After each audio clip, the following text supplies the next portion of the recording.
Assalamualaikum warahmatullahi wabarakatuh. Selamat siang, sahabat kreatif. Selamat pagi menjelang siang ya. Dan terima kasih masih bersama dengan Pro 2. Dan untuk pagi hari ini kita akan mempelajari mata pelajaran IPA kelas 7 dengan tema klasifikasi makhluk hidup bersama dengan Ibu Guru dari SMP Negeri 7 Banda Aceh, Ibu Dr. Randa Farida Hanum. Selamat pagi, Ibu. Pagi, Pak. Iya, terima kasih Ibu sebelumnya sudah bergabung bersama dengan RRI untuk pagi hari ini menyampaikan materinya, Bu. Iya. Nah, Ibu sebelum memulai menyampaikan materi, apakah boleh disampaikan mengenai latar belakangnya sedikit, Bu? Oh iya, saya mengajar pelajaran biologi di SMP Negeri 7 di kelas 1. Mulai mengajar itu sejak tahun 1995 sampai saat ini masih mengajar. Iya. Ibu, mengenai materi hari ini, Bu, seperti apa sebelum kita memulainya, Bu?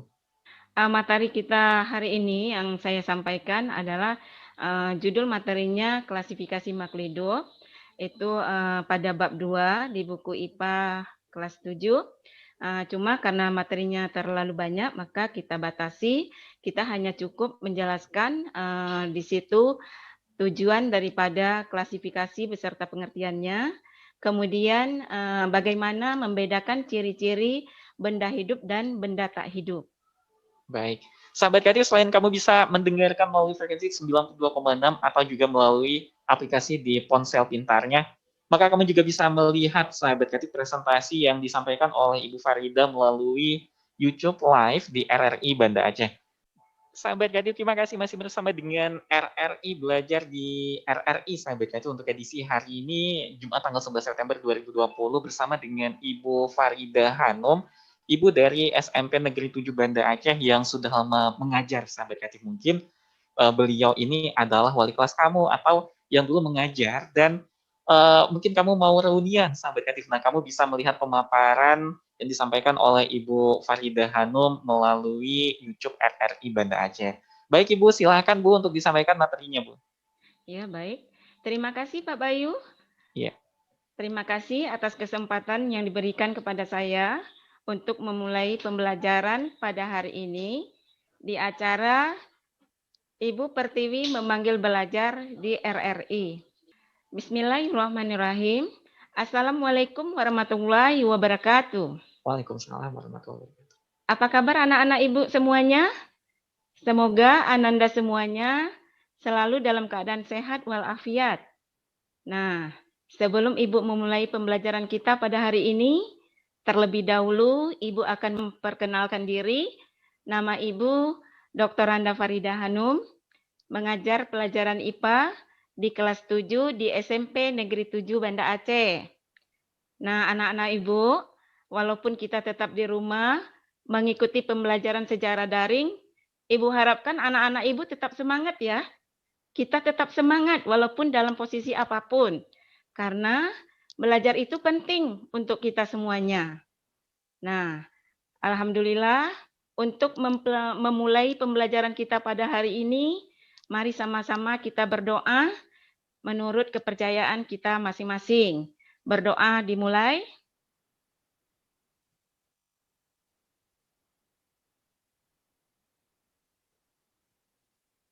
Berdoa selesai. Nah, langsung saja anak-anak Ibu. Ibu akan menjelaskan materi kita tentang klasifikasi makhluk hidup. Nah, silakan anak-anak Ibu mendengarkan dan menyimak apa saja yang akan Ibu sampaikan nantinya. Tujuan pembelajaran kita hari ini diharapkan anak-anak Ibu dapat menjelaskan pengertian serta tujuan klasifikasi makhluk hidup. Dapat membedakan benda-benda hidup dan benda-benda tak hidup. Dapat menjelaskan ciri-ciri makhluk hidup. Jadi ada 3 yang Ibu harapkan agar anak-anak Ibu setelah nanti selesai pembelajaran mudah untuk dapat menjelaskan apa yang sudah disampaikan. Kita lanjut. Kira-kira apa ya itu klasifikasi? Nah, mungkin sebagian anak-anak Ibu sudah ada yang mengetahui apa itu klasifikasi. Namun, akan Ibu perjelaskan lagi bahwa klasifikasi makhluk hidup itu adalah suatu cara mengelompokkan makhluk hidup berdasarkan kesamaan ciri-ciri yang dimilikinya. Ibu ulangi sekali lagi ya. Klasifikasi makhluk hidup itu adalah suatu cara untuk mengelompokkan makhluk hidup berdasarkan kesamaan ciri-ciri yang dimilikinya. Nah, kira-kira anak Ibu sampai di sini sudah paham pengertian tentang klasifikasi? Oke ya, kita lanjutkan lagi. Kenapa ya makhluk hidup itu perlu dikelompokkan atau diklasifikasikan? Kira-kira anak-anak Ibu bisa untuk menjawabnya? Nah, di sini agar anak-anak Ibu dapat mengetahui kenapa makhluk hidup itu perlu dikelompokkan atau diklasifikasikan, silakan melihat atau memperhatikan beberapa tayangan yang Ibu sampaikan. Nah, salah satu contoh di sini ada pasar buah. Terlihat ya, pasar buahnya terdiri dari beraneka ragam macam jenis-jenis buah. Nah, jadi kalau anak-anak Ibu ingin membeli buah, tentu saja belinya harus di mana? Harus di pasar buah ya.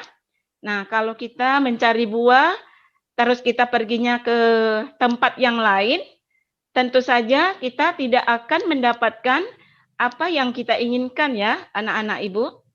Nah, ini akan terlihat ya, jelas sekali bahwa para pedagang jual buah sudah menyusunnya dengan rapi ya, sudah dikelompokkan secara tidak langsung antara satu jenis buah dengan jenis buah yang lain. Jadi menarik ya bagi kita, sehingga kita selalu ketika ingin membeli buah, langsung saja kita pergi ke pasar buah. Selanjutnya, nah ini ada perpustakaan ya, anak-anak Ibu. Apakah anak-anak Ibu sering mengunjungi perpustakaan? Tentu saja ya, kita seorang siswa harus selalu ingin singgah ke perpustakaan. Kenapa? Pemerintah kita saat ini dituntut anak-anak itu harus rajin membaca. Karena dengan membaca tentu saja mendapat wawasan ilmu pengetahuan yang lebih luas ya, anak-anak Ibu. Nah, kalau kita perhatikan, coba anak-anak Ibu perhatikan di ruang perpustakaan yang begitu banyak buku-buku referensi. Nah, tentu saja anak-anak Ibu ketika diberikan pelajaran oleh Bapak Ibu guru, jika ada kendala dalam hal buku paket, anak Ibu tentu saja bisa mendapatkannya di perpustakaan. Nah, selanjutnya. Nah, ini kondisi pasar sayur. Nah, ini ada beberapa tempat pedagang sayur. Ini coba anak Ibu perhatikan. Sungguh sangat rapi, disusun oleh para pedagang sayur, mengelompokkan jenis-jenis sayur. Tentu saja para pembeli dengan mudah mendapatkan apa yang diinginkannya. Selanjutnya, ini adalah hutan. Hutan ini terdiri dari berbagai macam keanekaragaman makhluk hidup. Nah, di sini terlihat bahwa di dalam hutan itu terdapat macam-macam jenis tumbuhan. Nah, anak-anak Ibu, bagaimana keadaan hutan yang begitu rindang? Nah, tentu saja kalau posisi hutan seperti ini, suasana lingkungan kita segar ya, sehat ya anak-anak Ibu. Karena hutan ini sangat banyak menghasilkan oksigen. Dari mana oksigen itu? Dari tumbuh-tumbuhan yang hidup di hutan tersebut. Nah, bagaimana anak-anak Ibu? Kalau hutan ini ditebang, ada orang yang tidak mungkin sengaja untuk menebang pohon. Tentu saja ya, anak-anak Ibu, jika hutan ini tidak lagi memiliki tumbuhan, keadaan lingkungan kita bagaimana? Tentu saja terasa panas ya anak-anak Ibu. Nah, selanjutnya ini ada kebun binatang. Nah, di kebun binatang ini terdapat bermacam-macam jenis hewan. Nah, salah satu contohnya kita lihat, ini ada kelompok hewan zebra ya. Anak-anak Ibu sudah pernah lihat zebra? Tentu saja mungkin anak-anak Ibu yang berada di Kota Banda Aceh mungkin belum dapat melihat zebra secara langsung. Namun demikian, mungkin ada sebagian anak-anak Ibu yang pergi keluar kota, misalnya ke daerah Pulau Jawa ya, anak-anak Ibu. Di daerah Pulau Jawa itu ada yang namanya kebun binatang. Nah, situ mungkin kita dapat melihat zebra itu secara asli. Nah, kita melihatnya langsung bentuk zebra yang aslinya. Nah, kalau ini kita hanya melihat zebra berdasarkan gambar. Nah, ini adalah kebun binatang.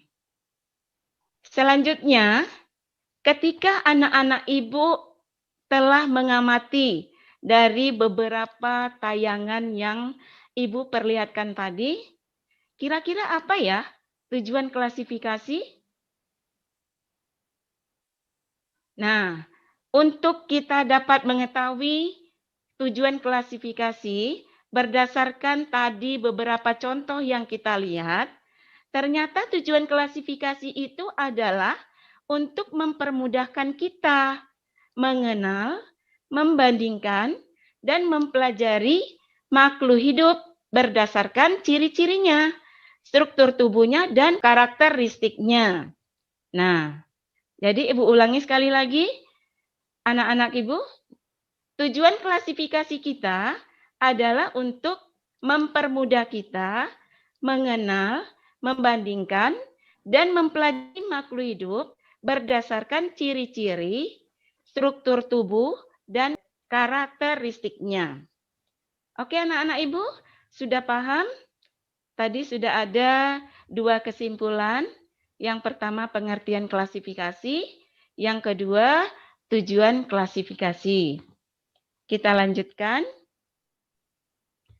Nah, silakan anak-anak Ibu memperhatikan atau membuka buku paket IPA. Sudah disiapkan anak-anak Ibu buku paketnya? Buku paketnya seperti ini ya. Buku paket IPA kelas 7. Ini. Nah, silakan anak-anak Ibu membuka halaman 33.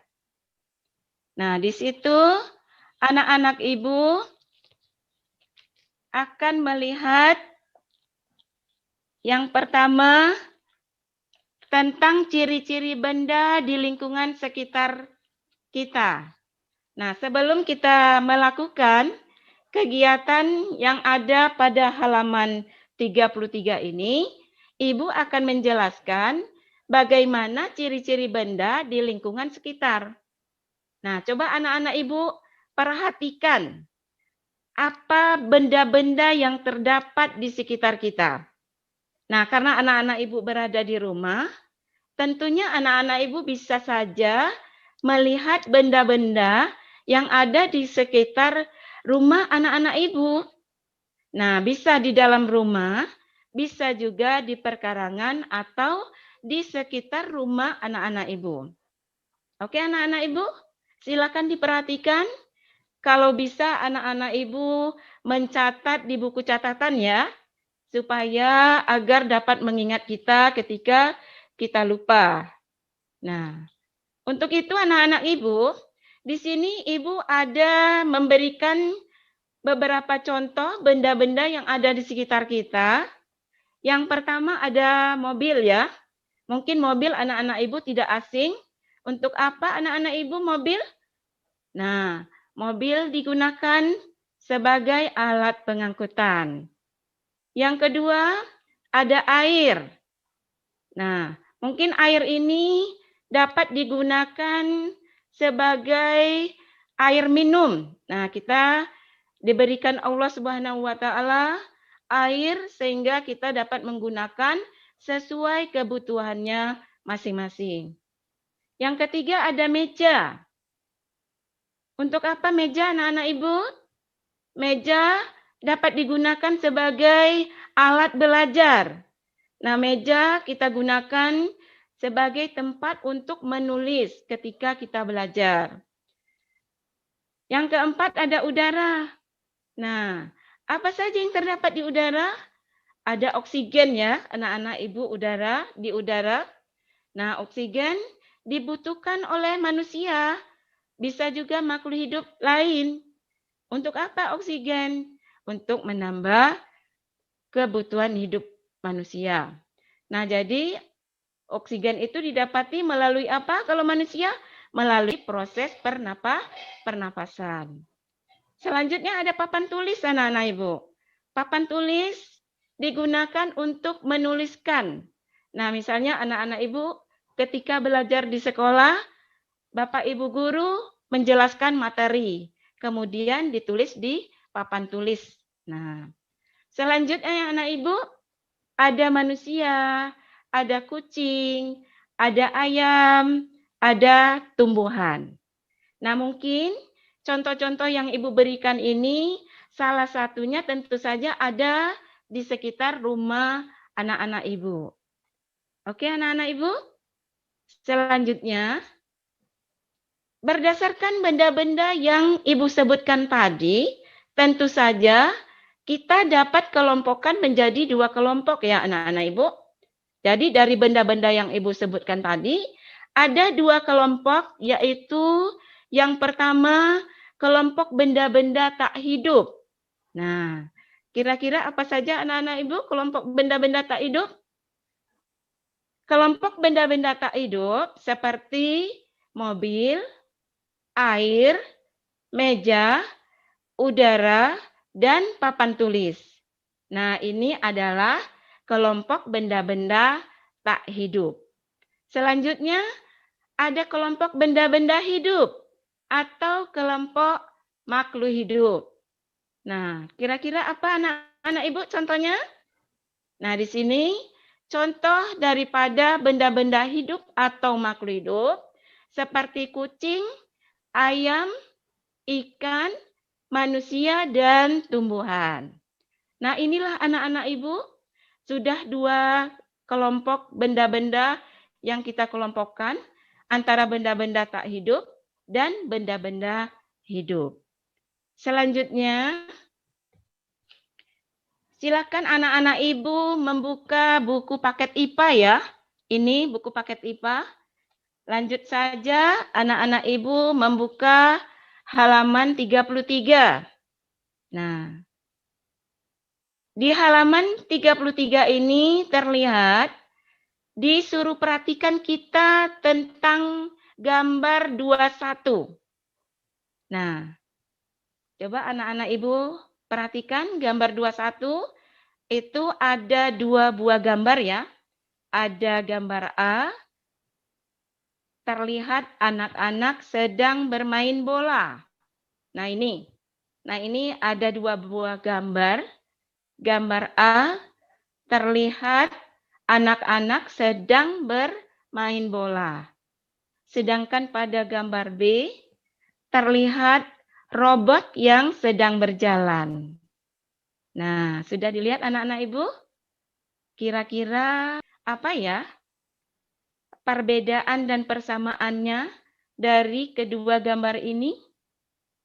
Coba Ibu menyuruh anak-anak Ibu berpikir sejenak ya tentang pengamatan kedua gambar ini. Nah, kalau anak-anak Ibu sudah mendapatkan persamaan dan perbedaannya, silakan anak-anak Ibu catat di buku sebagai dokumentasi kita. Nah, untuk memperjelaskan bahwa persamaan dari gambar tersebut, anak kecil yang sedang bermain bola dan robot itu sama-sama dapat bergerak. Nah, jadi kalau tadi anak kecil berlari mengejar bola ya anak-anak ibu. Jadi dalam proses berlari tadi menandakan anak-anak tersebut sudah melakukan gerak. Nah, kemudian robot tadi sedang berjalan. Nah, menandakan robot itu dapat bergerak. Namun demikian, antara gerak yang dilakukan oleh manusia tadi, oleh anak kecil tadi, tentu saja berbeda dengan gerak yang dilakukan oleh robot. Nah, perbedaannya anak-anak ibu, robot tidak dapat tumbuh dan tidak dapat berkembang. Itu ya, yang pertama perbedaannya, robot tidak dapat tumbuh dan berkembang. Kemudian, robot tidak dapat bernapas. Dan robot tidak dapat berkembang biak. Nah, jadi ibu ulangi kembali lagi. Perbedaannya, robot tidak dapat tumbuh dan berkembang. Kemudian robot tidak dapat bernapas. Dan robot tidak dapat berkembang biak. Nah, bagaimana dengan anak kecil tadi? Nah, anak kecil dapat tumbuh dan berkembang. Dari kecil bisa menjadi besar. Dari anak-anak bisa menjadi dewasa. Itu menandakan bahwa anak kecil tadi dapat tumbuh dan berkembang. Anak-anak kecil tadi dapat bernapas. Nah, dia menghirup oksigen untuk melalui pernapasan. Dan dapat berkembang biak. Oke, anak-anak ibu sudah paham persamaan dan perbedaannya? Kita lanjutkan. Nah, perhatikan kegiatan 21. Ayo anak-anak ibu kita lakukan kegiatan 21. Di sini anak-anak ibu melakukan bagaimana ciri-ciri hidup dan ciri-ciri tidak hidup. Nah, untuk kita memahami bagaimana ciri-ciri hidup dan tak hidup, anak-anak ibu lakukan sesuai langkah-langkah kerja pada halaman kegiatan 21. Yang pertama, lakukan pengamatan terhadap mobil-mobilan, ikan, dan kucing.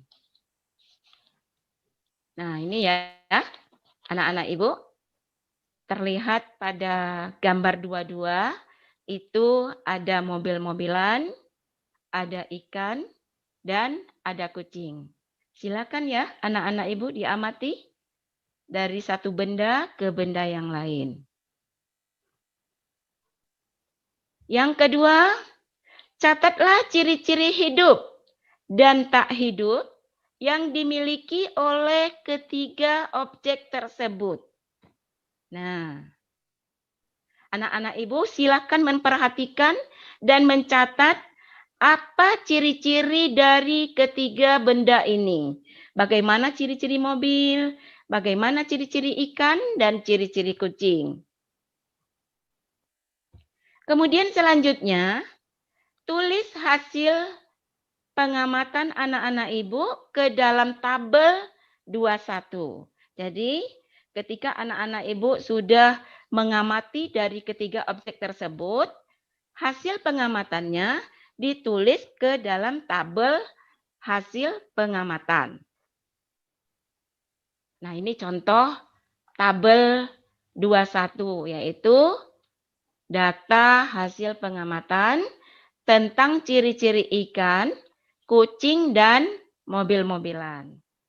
Nah, di sini coba anak-anak ibu kita dapat melihat ya ciri-ciri ikan atau kucing dan ciri-ciri mobil-mobilan.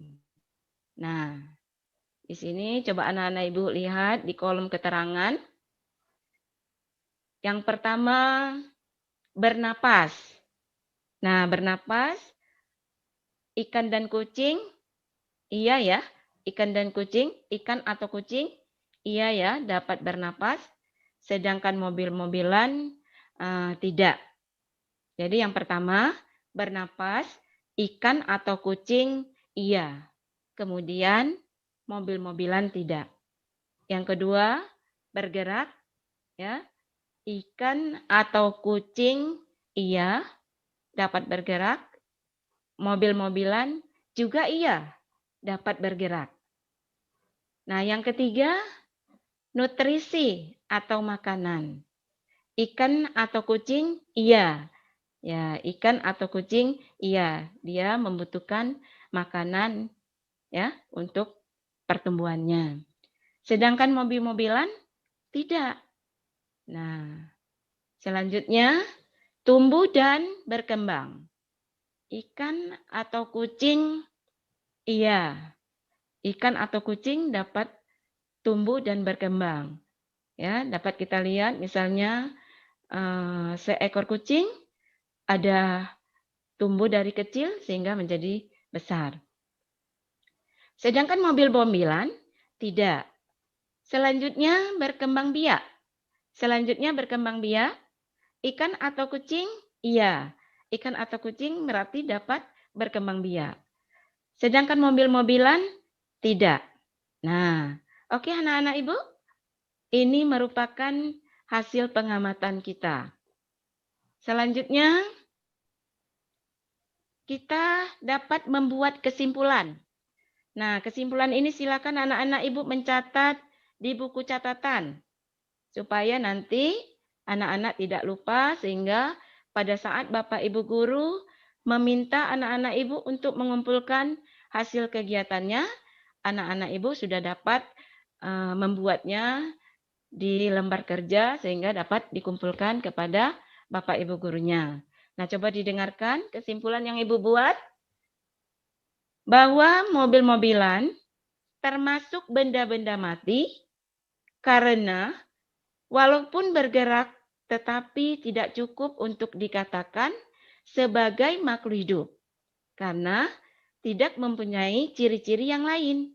Ya, Ibu ulangi bahwa mobil-mobilan termasuk benda mati karena walaupun bergerak tapi tidak cukup untuk dikatakan sebagai makhluk hidup karena tidak mempunyai ciri-ciri yang lain. Nah, apa ciri-ciri yang lain anak-anak Ibu? Ya, ciri-ciri yang lain itu seperti bernapas, peka terhadap rangsangan, memerlukan makanan dan minum, tumbuh dan berkembang, kemudian berkembang biak. Oke ya anak-anak Ibu? Jadi kesimpulannya bahwa mobil-mobil itu termasuk benda mati. Walaupun dia bisa bergerak, tapi dia tidak dikatakan sebagai makhluk hidup. Kenapa? Karena benda tersebut belum dapat ciri-ciri seperti bernapas, peka terhadap rangsangan, memerlukan makanan dan minum, tumbuh dan berkembang, serta berkembang biak. Oke anak-anak Ibu, sudah paham di sini? Dari pengamatan yang kita amati tadi, kita sudah dapat mengambil kesimpulan. Ya. Selanjutnya, mari anak-anak Ibu melihat kegiatan 22. Ya, di halaman selanjutnya, di sini halaman 36 ya, anak-anak Ibu, halaman 36. Coba kamu amati. Lakukan langkah-langkah pengamatan pada gambar berikut. Lakukan langkah-langkah pengamatan pada gambar berikut. Nah, gambar yang kita lihat di sini yaitu pada gambar 24. Nah, ini adalah gambar-gambar 24 yaitu benda-benda yang ada di lingkungan sekitar. Ya. Sudah dapat anak-anak Ibu melihatnya? Itu yang pertama ya, ada tas, kemudian ada bola, kemudian ada ban, itu ya sepertinya ban mobil ya. ban mobil, kemudian ada tumbuhan. Nah, ini ada orang hutan. Anak-anak Ibu pernah lihat orang hutan? Di mana kalau kita mau lihat orang hutan?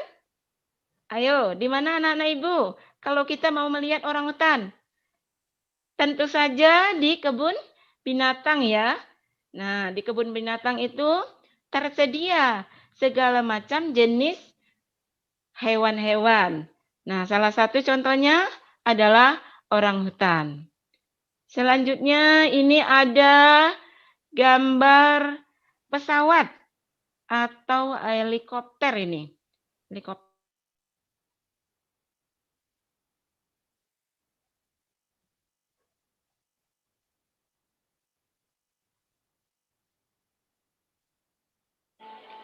Ya, Ibu Farida? Ibu?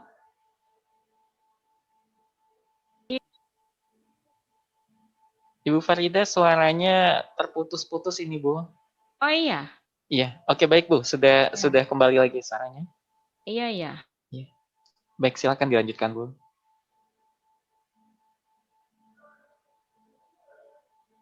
Itu ada burung. Nah, ini beberapa contoh benda-benda di lingkungan sekitar. Nah, di sini anak-anak Ibu disuruh bagaimana mengamati gambar-gambar di sekitar lingkungan kita. Selanjutnya, kegiatan yang kedua, perhatikan dan amati benda-benda di lingkungan sekitar kita, yaitu pada gambar 24 tadi. Oke ya, kita tadi sudah mengamati. Nah, ketika kita sudah mengamati, apa yang harus kita lakukan? Nah, di sini anak-anak Ibu disuruh membuat kelompok diskusi yang terdiri kira-kira dari 5 orang. Tapi karena anak-anak Ibu berada di rumah, teman diskusinya bisa saja diganti ya anak-anak Ibu. Apa yang di rumah anak-anak Ibu, tentu saja ada saudara-saudaranya, bisa anak-anak Ibu minta bantu kepada kakak atau abang, atau juga orang tua sebagai teman untuk berdiskusi. Karena kita tidak belajar melalui tatap muka. Nah, di sini diskusikan ciri-ciri benda dalam gambar 24. Jadi, anak-anak Ibu diskusikan ciri-ciri benda yang sudah anak-anak Ibu amati tadi. Kemudian, berilah tanda centang ciri-ciri benda yang sesuai, yaitu benda dapat bergerak, tumbuh dan berkembang, bernapas, berkembang biak, memerlukan nutrisi, dan peka terhadap rangsangan. Yang kedua, dari hasil pengamatanmu, adakah benda-benda yang mempunyai ciri-ciri yang sama? Ayo anak-anak Ibu, bagaimana setelah anak-anak Ibu mengamati benda-benda tadi? Apakah ada benda-benda yang mempunyai ciri yang sama? Nah, di sini Ibu menjawab ada ya. Jadi, dari pengamatan tadi, ternyata ada benda-benda yang sama, yang mempunyai ciri yang sama. Selanjutnya, bandingkan hasilnya dengan pengamatan kelompok-kelompok lain. Nah, tadi kan anak-anak Ibu bekerjanya di rumah, tentunya anak-anak Ibu meminta bagaimana pendapat kedua orang tua, bagaimana pendapat dari kakak atau abang. Nah, dari kesemua pendapat tadi, maka anak-anak Ibu dapat mengambil kesimpulan. Ya, dapat kita ambil kesimpulannya. Kira-kira setelah anak-anak Ibu mendapatkan hasil pengamatan, apa ya kesimpulannya? Nah, coba anak-anak Ibu perhatikan tabel 22. Nah, ini ada terlihat ciri-ciri benda, kemudian nama benda, ya. Ciri-ciri benda yang pertama bergerak. Yang pertama bergerak. Nah, nama-nama benda ini pada kolom pertama ada tas, ban mobil, bola, pesawat helikopter, tumbuhan, orangutan, dan burung. Kira-kira bergerak dapat kita conteng di mana, anak-anak ibu? Tas dapat bergerak? Tidak ya, tas tidak dapat bergerak. Ban mobil juga tidak dapat bergerak. Bola juga tidak dapat bergerak. Pesawat helikopter? Nah, pesawat helikopter dapat bergerak? Dapat ya. Pesawat helikopter dapat terbang dari satu daerah ke daerah yang lain. Anak-anak ibu pernah naik helikopter? Atau anak-anak ibu pernah naik pesawat?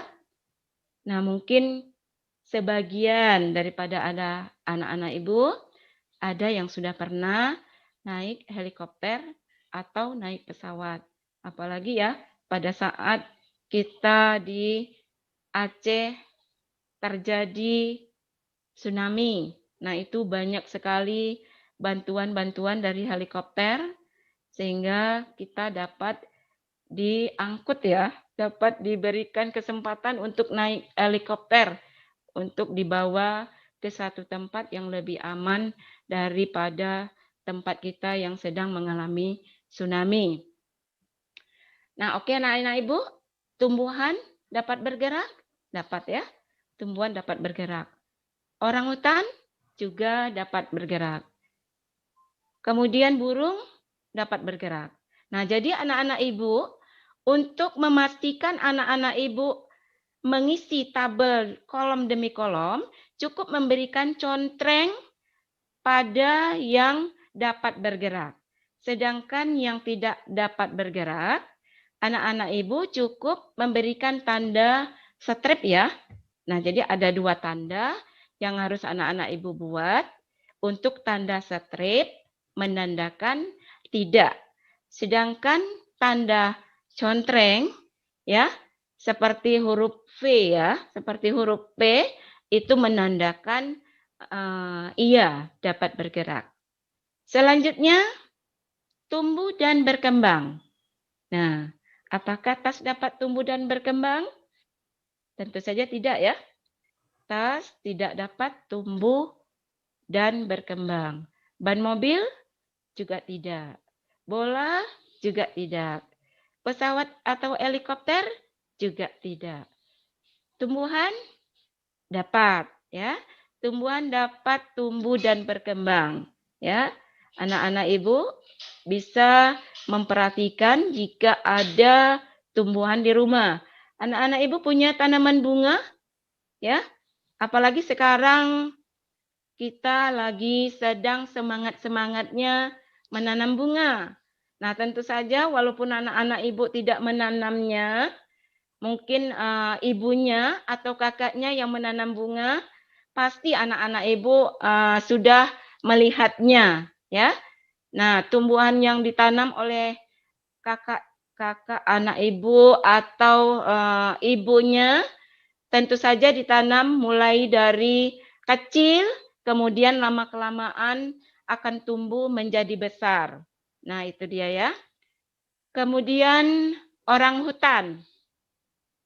Orang hutan ini dapat ya tumbuh dan berkembang, dapat ya.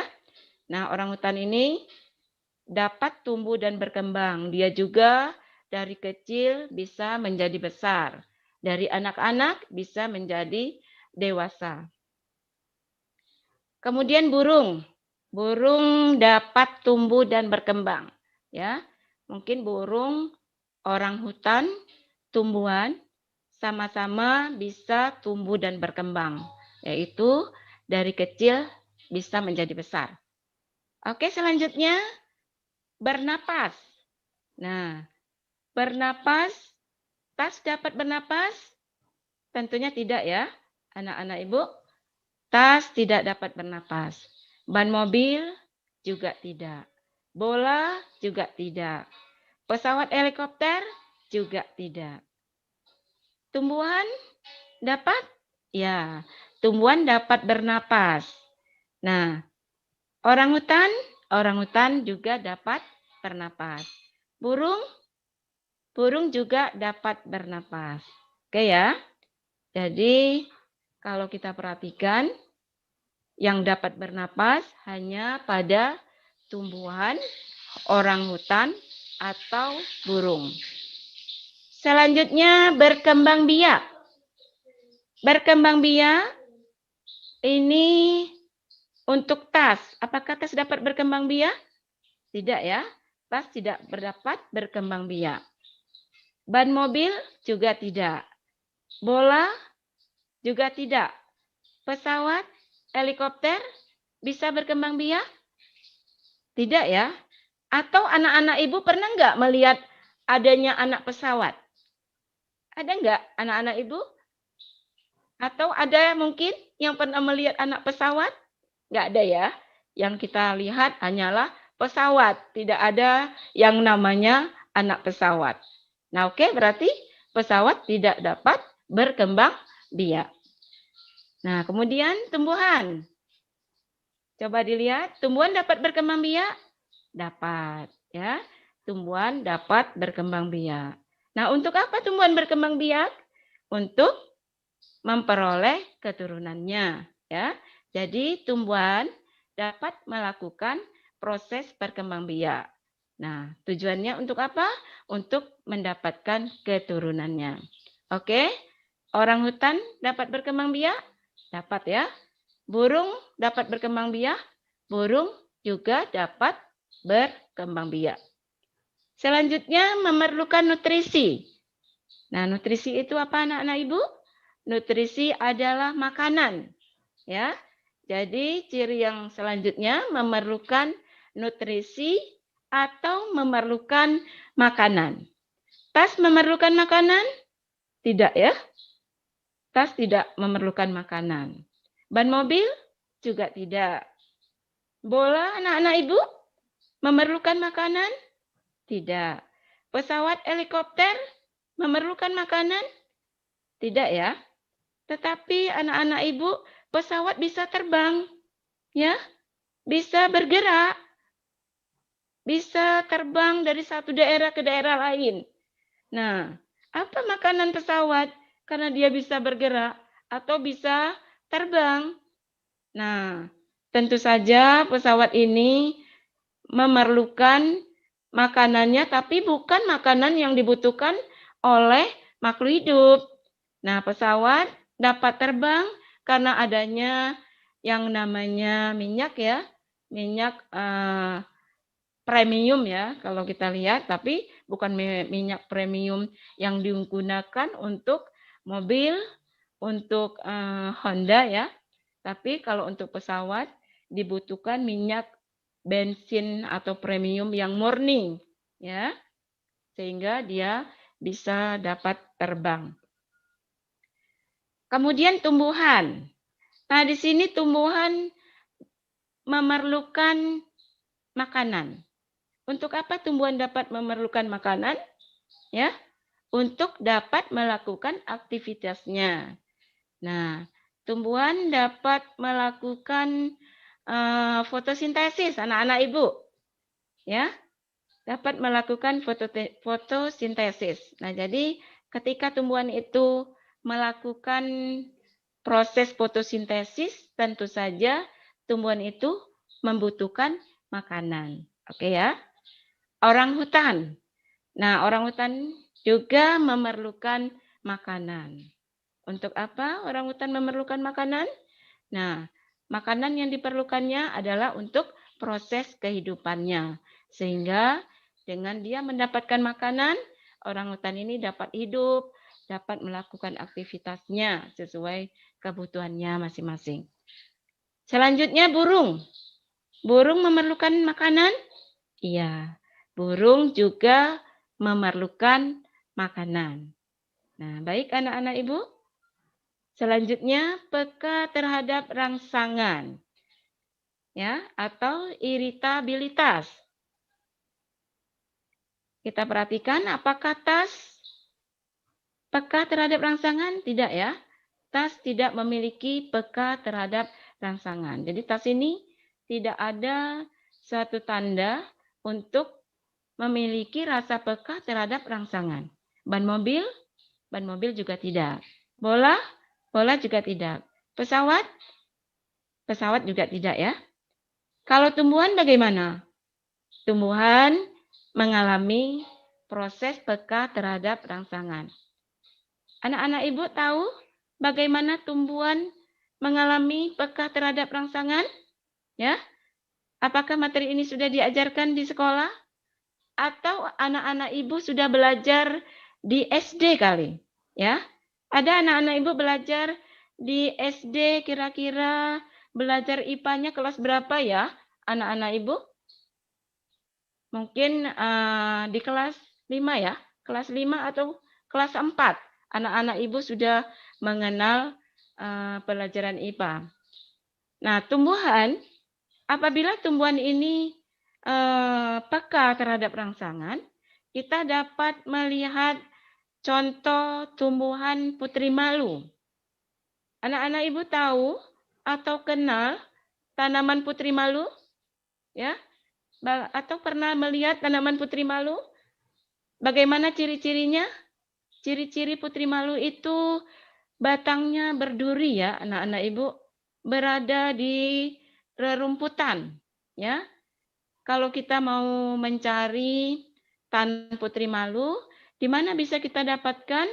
Bisa di kebun, bisa di halaman atau lapangan yang ada rerumputannya. Nah, jadi di situ mungkin ada tumbuhan putri malu.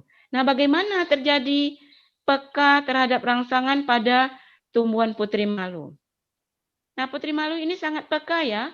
Terhadap apa? Terhadap sentuhan, ya. Terhadap sentuhan.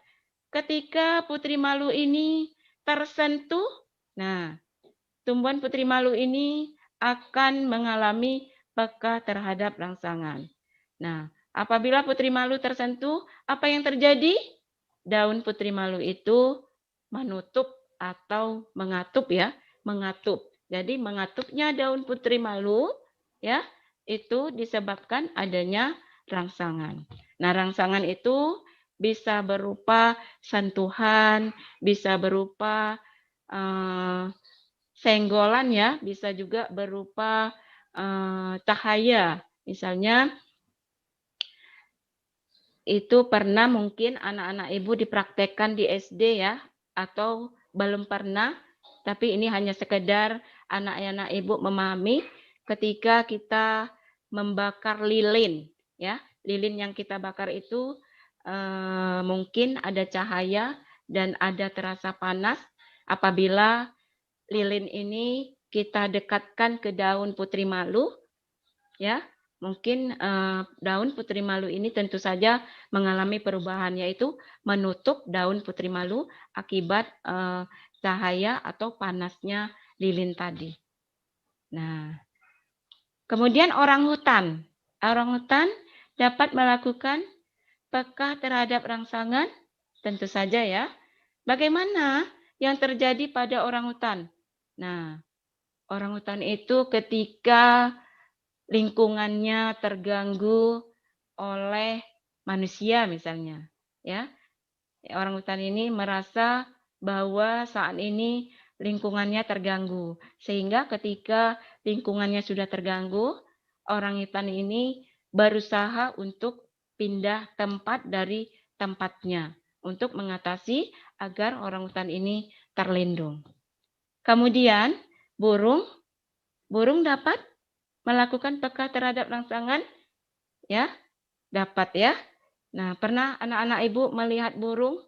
Misalnya kalau pada pagi hari burung-burung itu pada terbang ke suatu tempat, ya, dari tempat yang biasa dia singgahi, kemudian pada pagi hari burung itu terbang kepada satu tempat untuk mencari makanan. Kemudian ketika sore hari burung tersebut kembali pulang ke tempatnya masing-masing. Nah, di sini mungkin ya terlihat bahwa burung itu mengalami proses peka terhadap rangsangan berdasarkan tempat tinggalnya, ya, apabila terjadi sesuatu. Nah, oke anak-anak Ibu. Sekarang dari hasil pengamatan tadi dapat kita simpulkan, ya, secara umum ciri-ciri yang ditemukan pada makhluk hidup, ya. Anak-anak Ibu silakan dicatat, ayo. Ciri-ciri yang ditemukan pada makhluk hidup, baik itu hewan, tumbuhan, bahkan manusia, adalah bernapas, bergerak, memerlukan makanan dan minum, tumbuh dan berkembang, peka terhadap rangsangan, mengeluarkan zat sisa, berkembang biak, serta melakukan adaptasi terhadap lingkungannya. Oke ya, anak-anak Ibu. Mungkin tadi yang anak-anak Ibu hanya mengetahui beberapa ciri-ciri makhluk hidup. Nah, untuk sekarang ini kita melihat bahwa ciri-ciri makhluk hidup itu ada 8 ya. Ada 8 ciri-ciri makhluk hidup. Yang pertama, bernapas. Yang kedua, bergerak. Yang ketiga, memerlukan makan dan minum, ya tadi, atau nutrisi ya. Kemudian yang keempat, tumbuh dan berkembang. Kelima, peka terhadap rangsangan. Yang keenam, mengeluarkan zat sisa. Yang ketujuh, berkembang biak. Dan yang terakhir, ke-8, adaptasi. Ya. Nah, mungkin nanti pada pertemuan selanjutnya, Ibu akan menjelaskan satu persatu ciri-ciri makhluk hidup. Karena waktu kita terbatas ya anak-anak Ibu, sehingga hanya di sini saja yang dapat Ibu jelaskan. Nah, terima kasih. Ya, baik Ibu Faridah Hanum, terima kasih Bu untuk materi yang sudah disampaikan pagi hari ini untuk mata pelajaran IPA kelas 7 klasifikasi makhluk hidup. Sahabat kreatif dan juga adik-adik ini bisa melihat kembali penjelasan dari Ibu Faridah Hanum di YouTube RRI Banda Aceh kalau memang tadi itu nggak mengikuti dari awal. Dan terima kasih juga sahabat kreatif untuk kebersamaannya. Saya Bayu Permadi undur diri. Terima kasih sekali lagi untuk Ibu Dr. Handa Faridah Hanum, guru SMP Negeri 7 Banda Aceh. Sampai jumpa untuk edisi berikutnya di Belajar RRI. Wassalamualaikum warahmatullahi wabarakatuh. Waalaikumsalam warahmatullahi wabarakatuh. Indonesia